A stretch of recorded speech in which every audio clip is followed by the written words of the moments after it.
Hey everyone, welcome back to my channel. This is Heidi from My Reading Life, and I'm here today to film my review video for the Book Naturalist book club pick for the month of November. In November, we were reading a book by an Indigenous author because November is Native American Heritage Month, and so we chose the book Fresh Banana Leaves, Healing Indigenous Landscapes Through Indigenous Science by Jessica Hernandez, PhD. Jessica Hernandez is an Indigenous scholar and activist, community organizer. She lives in the Pacific Northwest currently, but her father was from El Salvador and is an Indigenous man, and her mother was from part of Mexico, or her mother is from a part of Mexico and is also from a separate Indigenous group. So she has Indigenous history on both sides of her parental backgrounds.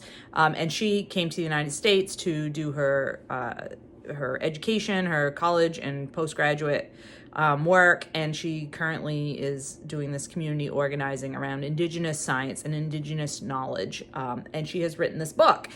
So, unfortunately, I cannot recommend this book.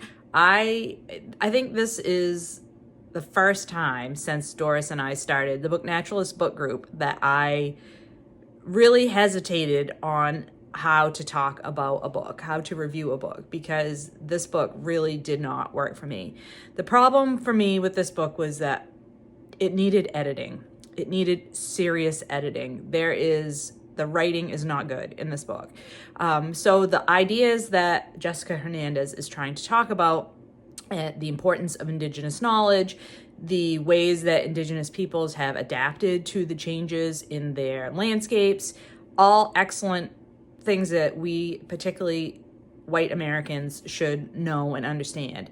But all of her thinking and her thesis was obscured by the repetitive and poor quality of the writing.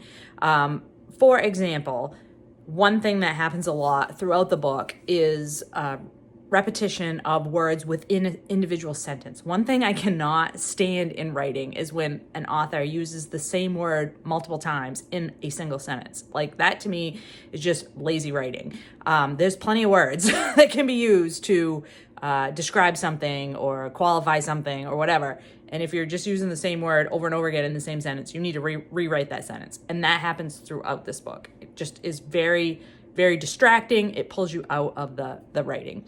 A couple of ideas that she talks about in here that I think are super important is the fact that Western science really struggles to incorporate Indigenous ways of knowing and Indigenous science. And I think that's absolutely true. She talks about how, she would try to include Indigenous knowledge in her research work in college and graduate school, and she would always get called out for it, that wasn't appropriate sources for the information that she was trying to put forward. And I really feel that in my own work. I work with fishermen, and a lot of times they have knowledge that they've gained just because they've been out in the environment that we're talking about their entire lives. They're out there on a daily basis. And because of that, they're going to have made observations that scientists simply will never have that same kind of knowledge, because we're not out there in the environment day after day after day through all kinds of weather conditions, through all kinds of different events. We're just not going to see the same things that they see. Now, do fishermen always draw the same conclusions from their observations as a scientist might? No, of course they don't. But that doesn't matter. That doesn't negate the observations themselves. It doesn't negate the things that they observe and have learned over the courses of their lives being in that environment. And I think Jessica Hernandez is getting at that same thing. Unfortunately, the poor writing obscures the points that she's trying to make. Additionally, she talks about the title refers to the fact that banana leaves are used by members of her community in cooking and different food preparation. And bananas are not native to the American continents.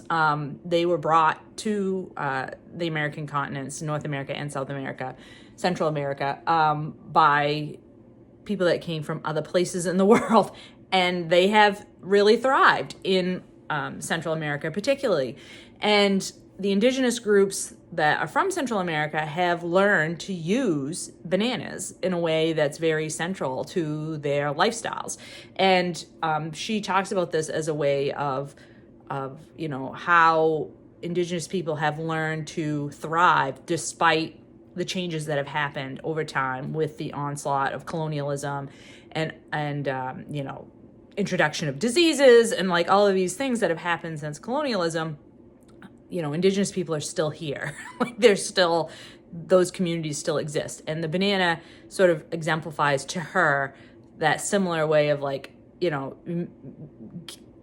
being thrust into a new situation, but yet continuing to thrive in that new situation. So those are two very, very good ideas. Unfortunately, the execution of the writing really took away from, the ability to, from this reader to really grasp the ideas that she was trying to get across. So that was very, very unfortunate for me.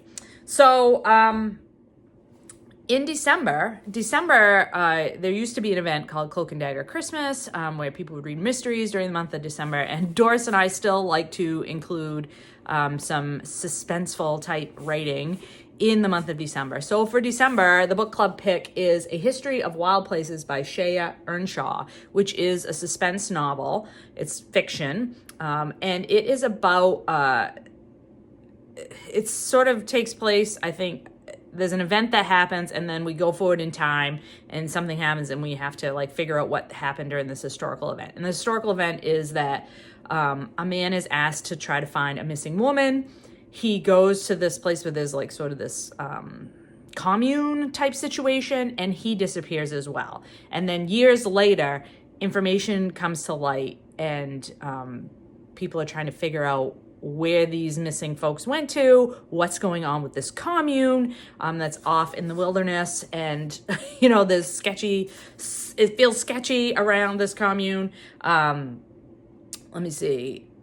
And there's something called the Pastoral, and this group the Pastoral is a group, and they don't want any connection with the outside world. So why is that? What's going on there? So very intrigued to find out what this is all about. Where did these missing people go? What's going on with this commune? Is it a cult? I don't know. But we're going to find out in December with A History of Wild Places. I hope that you will join us and check this book out with us. I hope that you're all doing well and finding some great books to read, and I'll talk to you later.